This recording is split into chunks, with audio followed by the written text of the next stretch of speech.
गतकाली 9/6/2024 आमर गोटे विश्वस्त सूत्रु टिटलागढ़ पुलिस स्टेशन को आईएससी पाख गोटे खबर आसला जो कि सीसाकानी ग्राम गोटे घरे किसी परिमाण रे गंजेई रही बोलिकी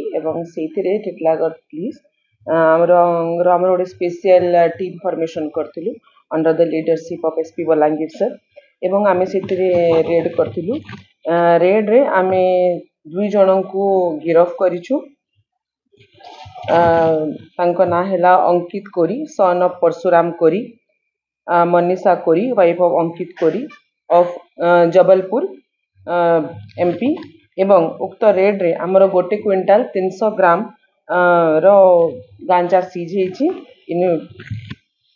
एवं ता सहित हमर 2टा मोबाइल फोन गोटे ग्लैमर मोटरसाइकिल गोटे हीरो स्प्लेंडर मोटरसाइकिल गोटे व्हाइट कलर होंडाई कार मध्य सीज हेछि एवं उक्त 2 जन एक्यूज को आज कोर्ट चालान करा जिवो एवं ए नै कि हमर Titlagarh police case number 237 dated 9/6/2024 under section 20B2 C NDPS act रे केस रजिस्ट्रेशन हेछि।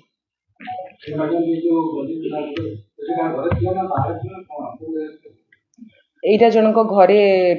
थिला स्टॉक हेकी एवं हमर फर्दर इन्वेस्टिगेशन चली या पछरे आउ के इन्वॉल्व अछंती एवं से घर के तैयारी करथिले प्लस से जागा कोटा कहार नारी अछि से इन्वेस्टिगेशन हमर चली एवं फर्दर कोर्स ऑफ इन्वेस्टिगेशन रे आमे ताकू मध्ये इंक्लूड करिबो। गंजीरा अनुमानिक मूल्य 6 ରୁ 7 लाख हबो।